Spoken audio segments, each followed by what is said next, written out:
Welcome, everybody. You're listening to another episode of the Mystics on a Mission show. I am here with Becca. Hi, Becca. Hello.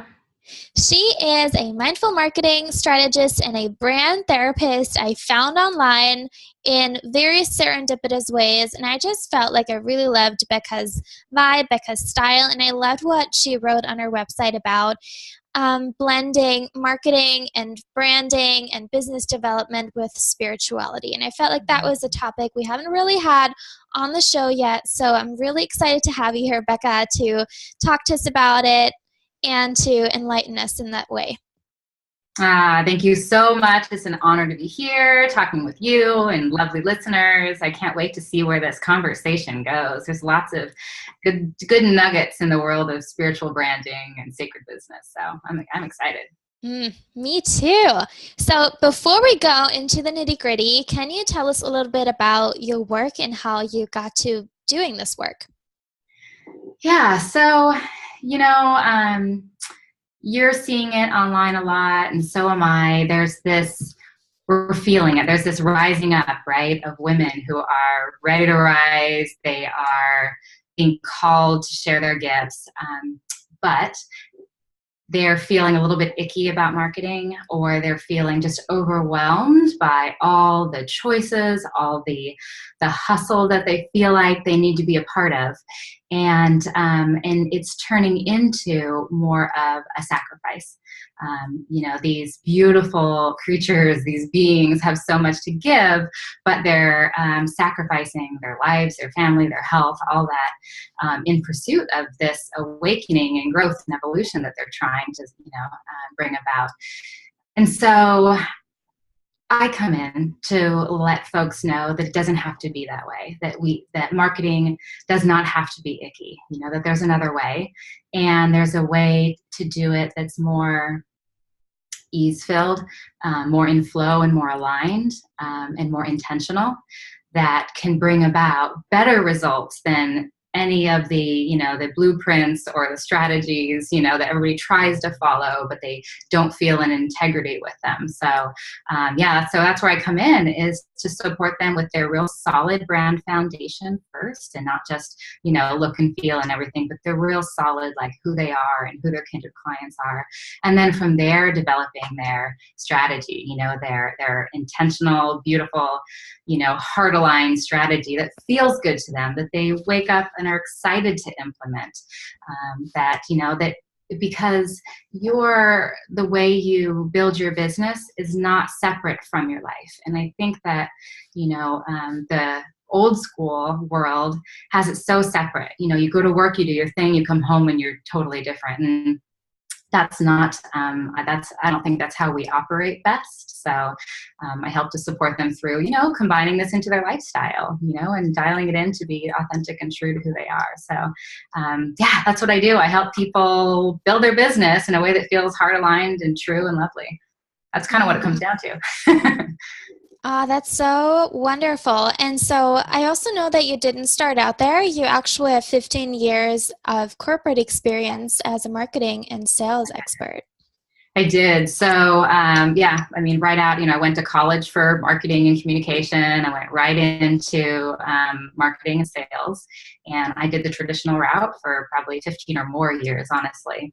With like the big brands, Pepsi and Legoland and like all these, beautiful, like wonderful learning, lots of learning. This is where the story starts to sound familiar to a lot of people. Around my mid-30s, I had this, I like to call it my midlife awakening.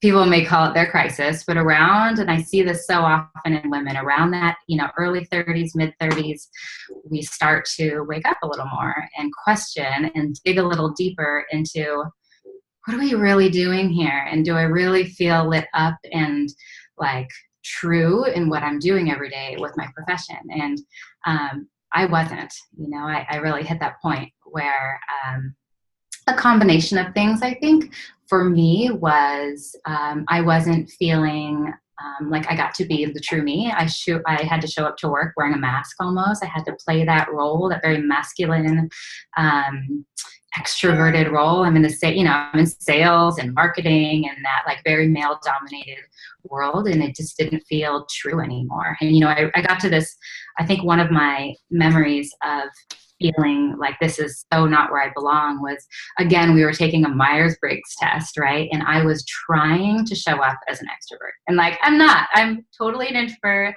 That is my nature.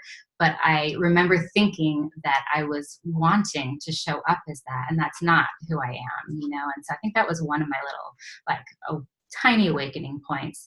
And the other piece of it too was that I was definitely becoming disillusioned with the whole corporate marketing, the hustle and the burnout and it's so masculine. And it also marketing started to feel to me very icky, very not genuine and very manipulative. And so I had a little bit of a holy moly. This is what I spent my whole life learning, and this is where all my knowledge and everything comes from, and it just started to feel icky to me. And I'm like, I don't know about this, but at the same time I was feeling a shift, that shift in consciousness. I really feel it really was starting to ramp up, 10 years ago, let's say. And I knew that the corporate world would eventually get there and change, but it hadn't yet. So this awakening was happening, and I wanted to be a part of it, more a part of it than definitely more than the role that I was currently in. And so I up and left right in the middle of when everybody thought I was nuts, totally crazy. I had this great job and, well-paying job, and it looked all shiny and wonderful from the outside. And it was in the middle of our recession, so people thought I was really crazy to give up that for the unknown. But when you hit that breaking point, this is another piece I think everybody knows, is when it's just too painful to keep going, that comfort and safety is no longer comfortable enough. The pain is too much. And not to mention, I also had a 2-year-old at home that I barely got to see, pretty much I felt like our nanny was taking care of her, and my life was spent, a long commute and long hours. And I was like, what am I doing? So yeah, I up and left really without a plan. So that was the scariest part, I believe. Mm-hmm. Yeah. And so I left and took some time to reassess what I'm doing. And, I spent a lot of time going within and doing a lot of real serious introspection into, me and just life in general. And so it naturally turned into the people would come to me then for, hey, I need your help with, marketing. And so it was a natural progression, and it turned into I was doing more of the done for you work. So I was building websites, doing copywriting. And I quickly realized that that's not the best for me, because my nature has been such the perfectionist that I would spend too much time on all those projects to make it sustainable. I don't work well in that, realm, but what I loved was the strategy and planning piece. And so about 3 years ago was when I realized, after I'd been doing all work with entrepreneurs, women entrepreneurs, to get their business up and running, that I really wanted to just focus on the strategy and kind of done with you, supporting them through getting their own, their marketing in line and showing up and getting their clients and having a sustainable business. So the shift happened about 3 years ago, and that's just been all the difference. Mm-hmm. But since then, there's been massive learning along the way too, of course. So it almost seems to me like it wasn't that marketing just didn't work for you or that you were against sales. It's almost like there was this reframe where you went from corporate marketing and sales into soulful marketing and sales, where you were able to be yourself and not needing to wear a mask. Yes. And, the piece for me is that this is where the awakening, my shift in perspective around marketing happened, because, when I went deep into really, searching my soul and really learning from other spiritual leaders, and, I love just all perspectives. So I really went in, and I would notice all the time parallels in let's say meditation or Buddhism, Hinduism, like any self-development book, there always seemed to be a parallel to me with what they were teaching as showing up and being, in joy and at peace with marketing. There's always a way to tie it into marketing in my world. I was like, do I tie everything into, because to me, marketing is sales is really just communication and showing how you are in relationship to others in the world. And so I started to realize that all of these tenets of all the great religious traditions or spiritual traditions or just personal development, all of those beautiful nuggets all can translate into how to best call in your kindred clients also. So how to best show up as you, how to best shine as you. So and so that's when the mindful marketing really started clicking. And it was also because I knew that marketing was changing. Right now we're all too savvy to fall for the old marketing tricks, right? All the strategies and everything that go on in the traditional kind of cheesy marketing world. We're too smart for that. We're clever, we're a little more in tune to the nuances and the energy that's out there. And so showing up with this more mindful marketing strategy really is, I feel, the new way of marketing, right? It's the more, it's the current, it's what works, it's what feels good. So yeah, that's where that kind of sprung from, was my own internal searching. Mm-hmm. I also love what you just shared about some examples of mindful marketing. You said to shine as you, to show up as you. So do you have any other examples of mindful marketing? Oh yeah. So I think the main like underpinning the golden thread that weaves through the mindful marketing is intention, right? So when you think of mindfulness, meditation, or just simple, mindful eating, mindfulness is really being present and intentional. And so that's the one thing. And when I speak of intention, some people automatically go to like being, goal setting and planning. And yes, that's absolutely a part of it, because I think that, that's really important in your plan. You need to think ahead and plan. But the piece of intention to me is understanding what you want to do and rooting into that by connecting with why you want to do it, your desires. So, we can make all the goals and all the intentions in the world, but if we don't have a fuel to keep that momentum going towards that intention, if we don't have a real reason to why we're doing it and stay rooted in that, then it's really hard to stay motivated every day when you wake up and you've got, a lot of work to do, or maybe things you're not like, how do you stay motivated? So it's with intention. And also that intention, piece is creating your affirmations or your mindful marketing, your mantras, or whatever way you root in to your intuition or your intention. That's really important. So intention. The other piece of mindful marketing is, yes, like the piece is showing up as the authentic, natural, just genuine, real you, because that is what is the most magnetic thing that there ever is,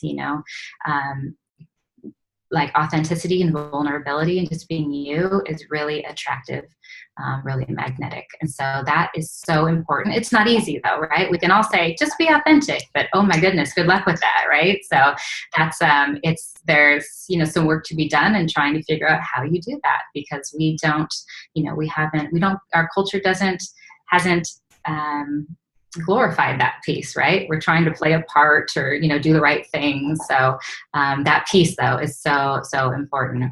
The other piece for me is tuning into your intuition. I mean, that's vital to really kind of create the space and time for listening in to your, your inner wisdom, to your soul, to those to your creative muse. For me, that's what she comes out when I'm spending some time in meditation, listening to my intuition. So really kind of being led and listening to intuition. Another piece that's so important, I believe, is the idea or believing in abundance. Really believing that there is massive opportunity and, the universe is really generous. And this idea of scarcity, that I think so many people come up against when they first start, to offer up their business or their services, is this idea of, there's not enough, this idea of like catty competitiveness. And it's quite the opposite, I have found. And knowing that there's so much opportunity out there. And the piece for me in that has been collaborating with others, like just what we're doing here today, this beautiful connection of like sisterhood and working together. That has been I would say the number one, like the leading cause, or what leads to my success so far has been collaborations, and those real, just genuine, tenderhearted collaborations. And often what I find is the collaborations that are really beautiful are with people who would look like my competitors. They're the people that, I really have amazing collaborations with other business strategists, other branding strategists. Like those are the ones. And you would think that we would be in competition, but we're not, because though we each may offer branding services or strategy, we do it in all such a different way that I believe the right people find me. If I'm showing up as me, then they were meant to work with me. But if they're attracted to somebody else's energy and vibe and their magic, they were meant to work with them. And I just feel like that mindset really helps with bringing even more opportunity to you. So the idea of abundance and collaboration is like really important. And sisterhood, it's way more fun, right? To collaborate and work together with each other. I feel that's where most of my joy comes from, and more of my creativity gets to come out when I'm collaborating, instead of just doing it in a silo by myself.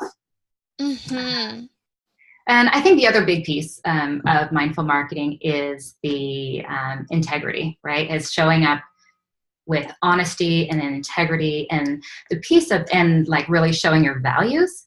And the showing your values piece is important, to really stand firm to a cause or what you believe in for its sake, but also because when you are showing up and really standing firm in what you believe in and what your values are, that is so magnetic.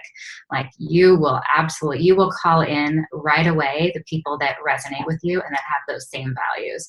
Like marketing on your values and sharing your values is like one of those, like it has to happen for you to call in the right people, because the worst thing is working with people you don't want to work with.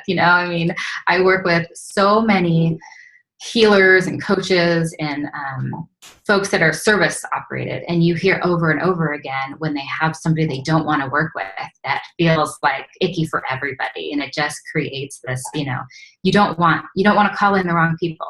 So calling in your right people, your kindred clients, your soulmate clients, whatever you want to call them, the people that were like meant to work with you, that is so much easier when you're sharing what you're about, like what you're passionate about in the world. So I can go on and on. This is beautiful and so helpful. I also wonder, because you mentioned earlier that you're not an extrovert, and former me would have thought, but marketing and sales is not for extroverts. So how are you marketing your business as an introvert? What's working for you?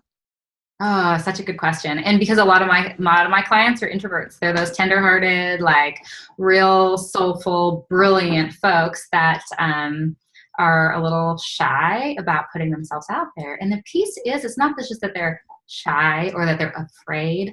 A lot of the introverts feel very like they're being boastful, or they're like being too showy, with like themselves. And so knowing that, I like to switch it around to remind people. This is just to start out, to remind folks that by you not sharing all of the, not sharing your wins, your successes, what you're up to, what you care about, all the marketing messages that you really would like to share, by not doing that, then you're depriving somebody of knowing that they're the right person for you. It's like you're their magic solution, let's say, and you're hiding and you're not letting them know you're there. So, that is just so important to understand. But the other piece is, okay, we get that, but I'm still an introvert. How do I put myself out there? And so what I like to ask, right away is, well, how do you naturally express yourself? How does somebody naturally, so a lot of introverts love writing. They express themselves written word the best. And so I say, start there. Like, don't start with something that's terrifying, like doing live video. Let's work up to that if at all. You're going to do that because we know video is important. But start by what is most where you naturally express yourself the best. And so start there and do kind of baby steps along the way. The other piece, what was I just thinking about? The other piece is that I feel like social media is actually fabulous for introverts because of the delay. Like, a lot of introverts also need some time to think and consider before responding. I think that a lot of them are more thoughtful and they take a while to respond. Like, I'm terrible impromptu. Like, it's not my gift. I'm working through it. But I think, and so by social media, you have that opportunity to not have to come up with a response. You have time to think about it. You have time to craft your meaningful response. So I think it's a place where people get to shine, so my tips really are, use the medium that feels most natural to you. I mean, some introverts are just so creative that they like to express themselves visually, and that feels really good. So it's find that path first and just focused on that. And then growing into the other areas. Like, video is the hardest, I've noticed, for introverts. It's being on camera, being live. And for me,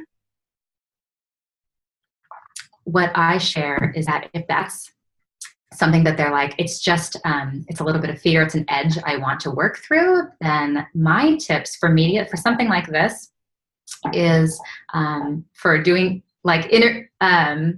so video, I always recommend, if you can, don't just be the talking head, have an interview kind of situation going on, have another person on camera with you. For me, it's fun to have, I'll go live easily if I have another person there to kind of fill in that gap where I'm forgetting to say something and they're there to support me, and there is no, I'm forgetting what I'm going to say or I don't have it ready. So having another person interview you.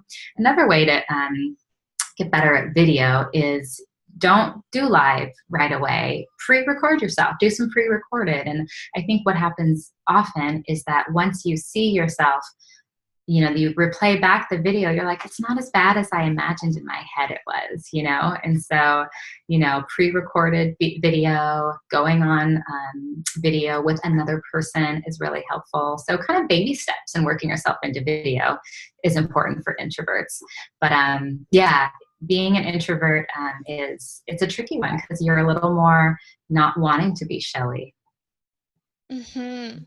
That's beautiful. I also really appreciate that about being an introvert, that sometimes you just take your time.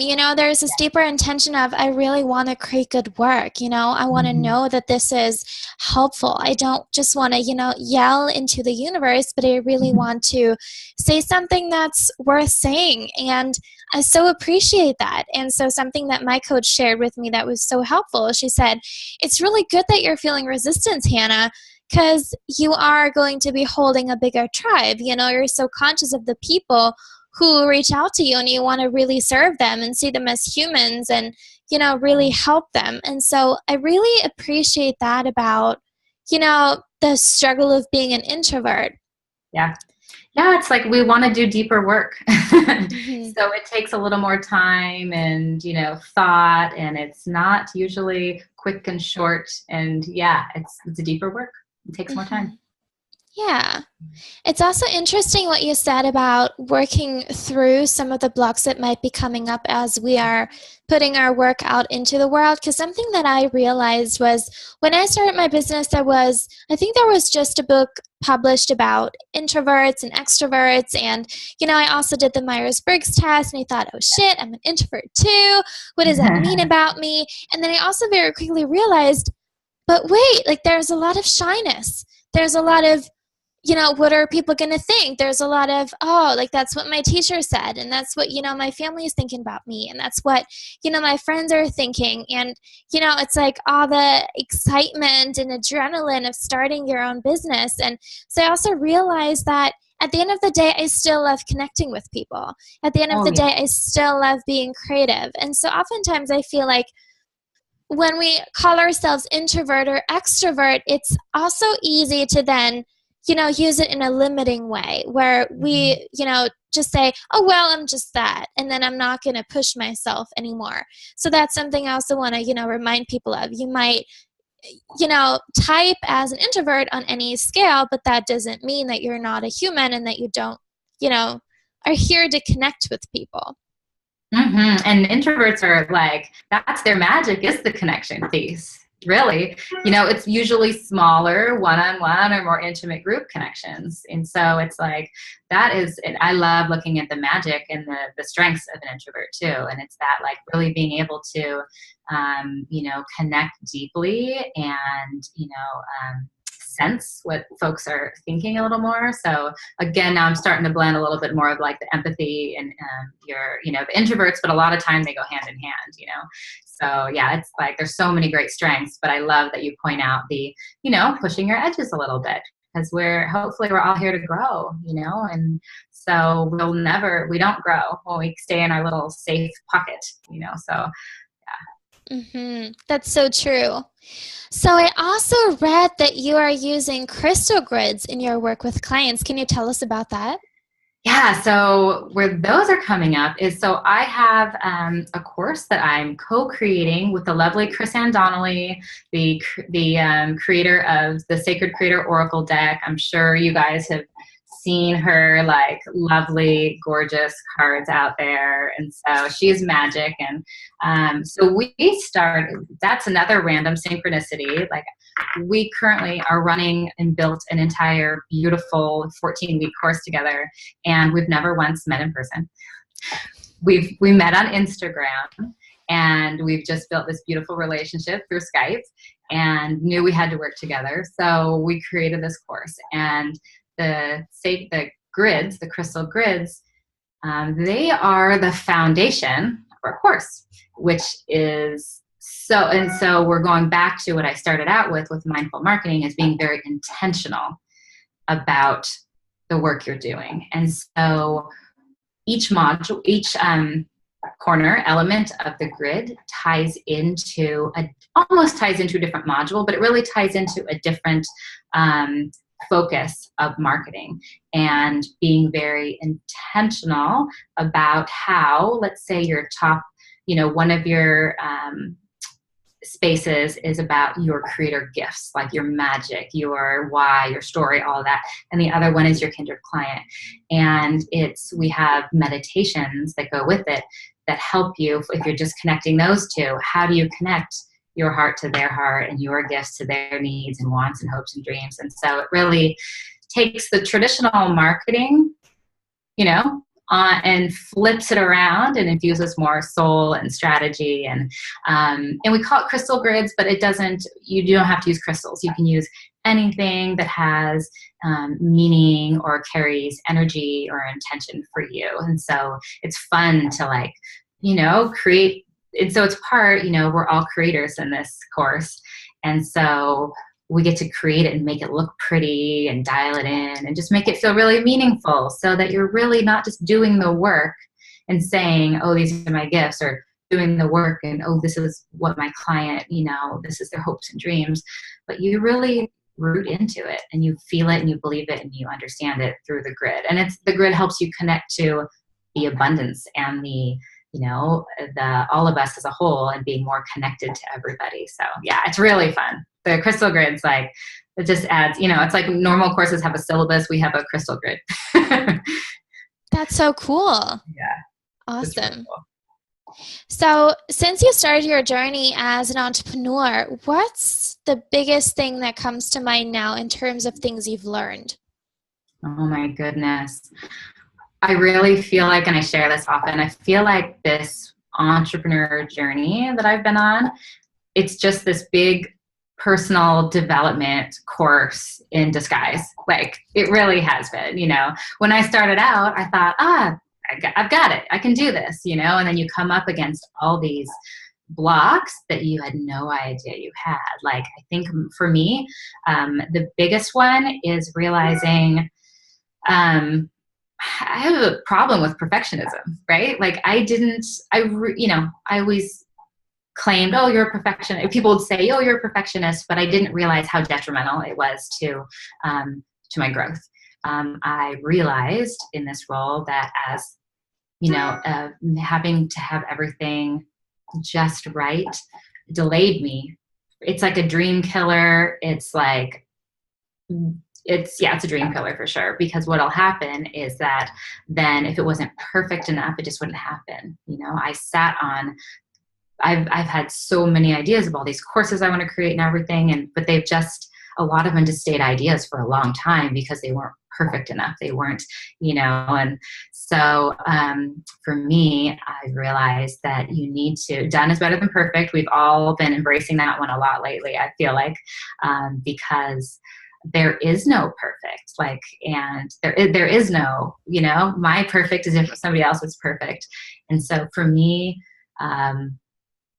that has been one of my edges to work through. And the best way to handle that is to give yourself some serious deadlines or commitments that you can't get out of, that are maybe a little shorter time frame than you'd prefer, and you just have to do. Like, when we're creating this course, it really helped me get through that struggle of waiting and procrastinating and putting it off because it wasn't quite right. And I never realized how much that was hindering me. I even looking, investigating it a little more, I realized that, I was avoiding so many opportunities because it wasn't going to be just right. And so I just wouldn't do it, or I couldn't be perfect at it, so I wouldn't attempt it. So, that's definitely the shadow side, but looking at that is so important for me. And now I'm it's okay. And I've grown so much, working through it. It's always, I'm a recovering perfectionist. I don't know if it's ever going to go away, but hopefully I learn to deal with it, and I think so many people are. And, I think most people are very much this way to one degree or another. Mm-hmm. I can so relate to that. And it also ties back to something you mentioned in the very beginning where you talked about being yourself. Because I felt like over the course of my life, I learned to know that I can do everything. I learned that I can, just set my mind to it and I'll learn it, whether it's math or physics or, horseback riding, whatever. And so when I started in my business, I was like, I can be anything. What do you want me to be? And, it wasn't easy for me to then actually be myself. And I also had this moment that you talked about where I thought, oh my God, I thought I had this, and actually building a business is the hardest thing I've ever done, because the first thing it showed me was all of my own stuff, having to really discover who I am, having to work through some things I didn't even know were there. And it's been incredibly rewarding and at the same time, really hard. And so I still remember the moment of asking my girlfriends, are you having the same thing? And then it's really nice to hear a resounding yes of entrepreneurs who all need to work through their own stuff so diligently and so continuously. And it's really paying off, because you're not just investing in, professional training that you might choose to not use in the future, but it's something that, enhances your life. It returns you home to yourself. It's so worth it, and at the same time humbling, and for me actually really difficult. So I love what you said about perfectionism and how it's been an ongoing learning experience for you.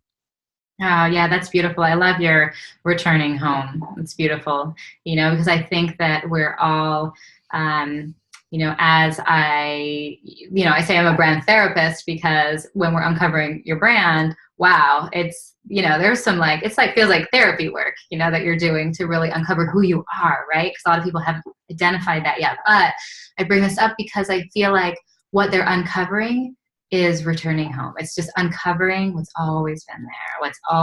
They always heard the whisper inside themselves, and then it gets to come out. And then once it comes out, and you're like, that is who I am. Being able to own that and show up for that is so empowering, and it's so freeing, and it builds so much confidence. When you can just show up online as you, it is so much easier than trying to wear the mask, trying to play the part, or like trying to play the part of this brand that you may have created because you thought it would be all great, your clients would love it, but you made it for them. You didn't really create a brand that came from you.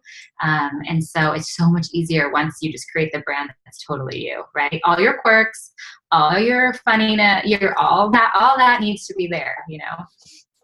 Yeah, like I remember in the beginning of my days, I would try to be a little more, like in the corporate world, more professional and more poised, and that's not who I am. I'm casual. I'm like total SoCal girl. I use total all the time. You know, like that's me, and it's not going to change. You know, 44 years into it, like I've been like this. It's not changing. So why not embrace that, right? And so the people that are offended by that will not want to work with me. We wouldn't work anyway, right? It's like, you know, that's how I work one-on-one. But the people who identify with that or feel comfortable with it, we're going to get along great. So yeah, magic. That's beautiful. I would also love to ask you a couple of quick questions. So what's a dream you still want to realize? Ooh, big dreams.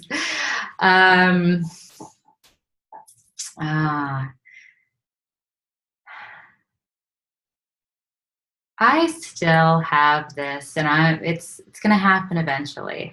But going back to the collaboration piece, I really would like more of a platform for entrepreneurs who are on the more, you know, spiritual entrepreneurs or just tender-hearted spirituals, a platform where we all can really easily connect and love each other up and support each other and find those, because I feel like right now people are craving connection. Like all of the entrepreneurs are craving, they're feeling very lonely, and they're feeling this like need for connection. You see it all the time. People are like, sister circle, yes, please. Or, you know, meetup, yes, you know, they're like, oh, we want that. And so would love to create some sort of platform where it's so easy to connect, but then you're also supporting each other in business. So really facilitating collaboration between people. So I have this, you know, this stirring of what I would love to ultimately get to.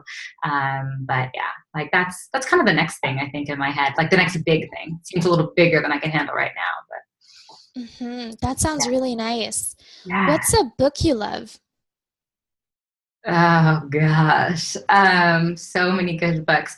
I love Danielle Laporte. Like I have her Firestarter series is like my marketing Bible. You should see it. It's like, I might even have it around here. It's like full of like 100,000 sticky notes. It's all crumpled and, you know, crazy. So I love that one. I also am really loving lately, Rebecca Campbell's Light is the New Black.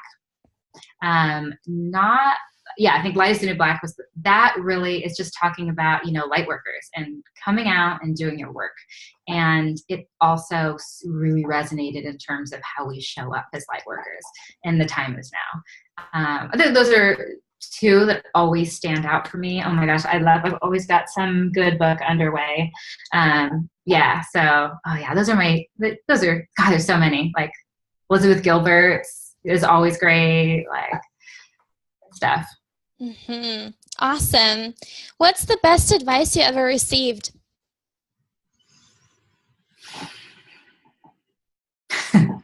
This is, you know, not the big spiritual advice, but it always stands out to me. When I worked at Pepsi, one of my mentors was this, you know, 60, 70 older man. And I always, I feel like I was always feeling very overwhelmed by all the stuff that needed to happen. And he had this little plaque on his desk, and he was like the grandfather, you know, came to me. I was in my, you know, early 20s at the time. He would just be like, just be in your present, be in the present, look at what's in front of you right now, what you can do, And the things you can actually take care of, do it now. So it was the do it now advice, and it just helped with the because otherwise things build up when you're like, I'm going to do it later. I'm going to do it later. Not only does it build up on your list or whatever, but it builds up in your psyche, and it feels overwhelming when you have all these things that are unfinished, and it feels so much bigger than it is and more overwhelming. So it's like the little things that you can just take care of them in the moment. It takes seconds usually when you think, like, how many times have you put off a project or put off an email or put off writing something for so long, and it's weighed on you and it kind of like stressed you out a little bit. And then once you did it, you're like, that took me 10 minutes. And I've been, so it's like, just do it. And it just eases up that. So yeah, I love it. He's like, he has a special place in my heart for that. Yeah, that's really awesome. It takes so much more energy to resist something than to actually do it, no matter how much we dislike doing it. Yes. Oh my gosh. It's just real practical advice. Thank you so much for that. So thank you so much for our conversation today. If people want to get in touch with you, learn about how they can work with you, can you tell us about your online home? Sure. I'm Simply Online. That's SIMPLEE online.com. So that's my online home, but I'm most excited and active and on it on Instagram. I love me some Instagram. So follow me there at It's Me, Becca Lee, on Instagram. So yeah, good stuff going on. Awesome. I'm excited. Thank you so much for your time. Everybody else, head on over to hannahbeer.com/show. Get the show notes, click on through to Becca's website, and you can also leave us a message there and let us know how you felt about the episode. Thank you so much. Thank you. Bye.